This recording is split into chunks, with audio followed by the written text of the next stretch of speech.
Fujitsu Lifebook U747 Review, a 14-inch business workhorse with good connections. Fujitsu's Lifebook U series lifebooks are aimed at the business market, and designed for everyday computing in the office and on the move. The Lifebook U747 is a 14-inch model with legacy connectors like wired Ethernet and VGA, which should appeal to many organizations. It also has something that's a real blast from the past: a removable battery. If you're looking for understated design, then the Lifebook U747 is your sort of laptop. There's not a hint of bling about its black chassis, which is adorned only by the Fujitsu branding swirl on the lid. There is a bit of flex in the lid, but it's tough enough to allow this laptop to travel without a sleeve. The lid also has a smooth touch finish that seems to be quite scratch resistant. The weight might be a bit of a burden, though, as depending on configuration you'll need to carry at least 1.43 kilograms. In exchange, you get access to a 14-inch touchscreen that arguably occupies the sweet spot between portability and utility. The Lifebook U747 runs on 7th generation Core i3, i5 or i7 processors with up to 32 GB of RAM and SSD storage up to 512 GB capacity. The GPU is Intel's integrated HD graphics 620 and the system weighs from 1.43 kilograms. The hinges take the screen far enough back to lie flat on a desk, but no further. The 1,920 by 1,080 resolution is only moderate, and the screen is anti-glare but not matte. The keyboard incorporates a crimson band along its bottom edge.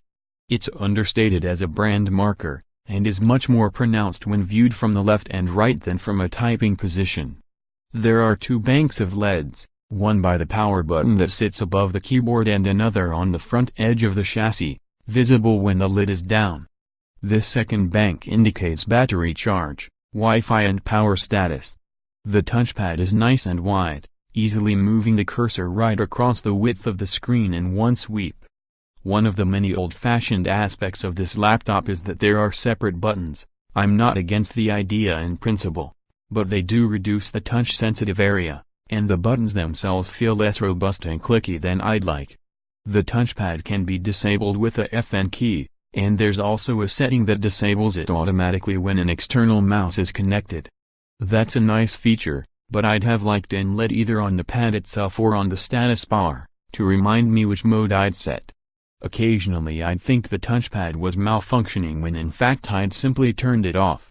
The right side of the wrist rest on my review unit had a palm secure sensor.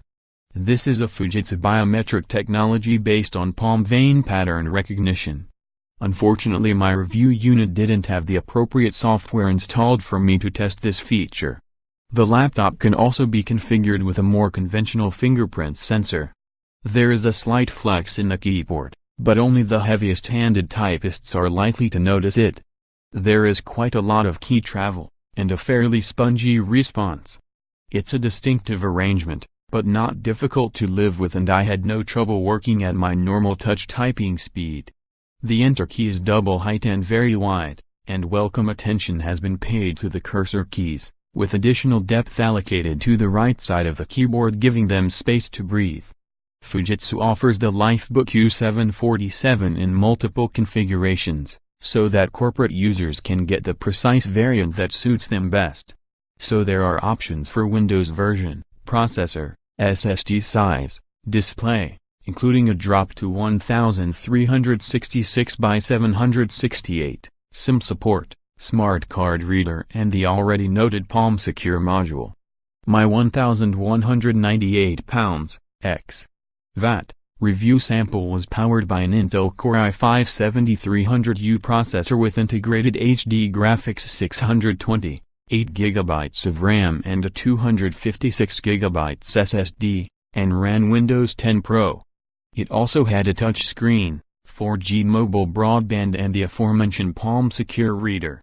The Lifebook U747 has two USB 3.0 ports and one USB-C connector, plus DisplayPort and RJ45 Ethernet. There's also a smart card reader, an SD card slot and a biometric Palm Secure sensor. Fujitsu doesn't scrimp when it comes to ports and slots on the Lifebook U747. The left edge has VGA, USB Type-C with DisplayPort and charging capability, and a USB 3.0 port as well as power connector and a smart card slot. The right edge has a second USB 3.0 port, a 3.5mm headset jack, a full-size DisplayPort and an RJ45 Ethernet port. There's also an SD card reader on the front edge, something sadly lacking on many of today's laptops. Accommodating some of these interfaces, notably the VGA and Ethernet ports, means the chassis is slightly thicker than usual. So, while the footprint of 332.6 mm wide by 234 mm deep is not oversized for a 14-inch laptop, its thickness of 19 mm for the non-touch version or 19.6 mm for the touch version is on the high side. By way of comparison, the recently reviewed Lenovo Yoga 920 is just 13.95 mm thick. Still, Fujitsu is smart about this, tapering the font edge as well as the front half of both side edges to make the Lifebook U747 appear considerably thinner than it actually is. It's surprising to find a removable battery in a laptop these days, but that's the case here. And just as well, because battery life is not the Lifebook U747's strong suit. With screen brightness at 50%, doing no more than my usual run of document creation, web browsing and a bit of streaming, I reduced the battery from 100% to 10% in just over 6 hours. I would not expect to get a full day's work from this system away from mains power, even though Fujitsu claims a runtime of up to 10 hours on its website. There is something of a back-to-basics feel about Fujitsu's Lifebook U747, and that's not necessarily a bad thing. Plenty of organizations still use VGA monitors and wired Ethernet, and connecting to these without a port replicator might be important. It's nice to see an SD card reader here, and the removable battery is also a plus point. But if all-day mobile working is a must, then the U747's relatively poor battery life will be a concern, even with the option to carry a spare battery or the mains adapter. Previous and related coverage: massive Intel CPU flaw, understanding the technical details of Meltdown Inspector, Tech Republic 2. Critical architectural flaws in CPUs allow user processes to read kernel memory, affecting Intel, AMD, and ARM processors. Here's what you need to know. Chromebooks in 2018, ready for takeoff. Chromebooks account for a small percentage of the PC market, but shipments are on the rise. Will this continue, or will Microsoft's Windows 10 ecosystem halt the advance of Chrome OS? Linux distribution comparison chart, Tech Pro research. If you're new to the world of Linux and trying to figure out which distribution is right for your needs, this chart can help. It lists 10 key attributes for 20 popular distributions to help you zero in on the best choice.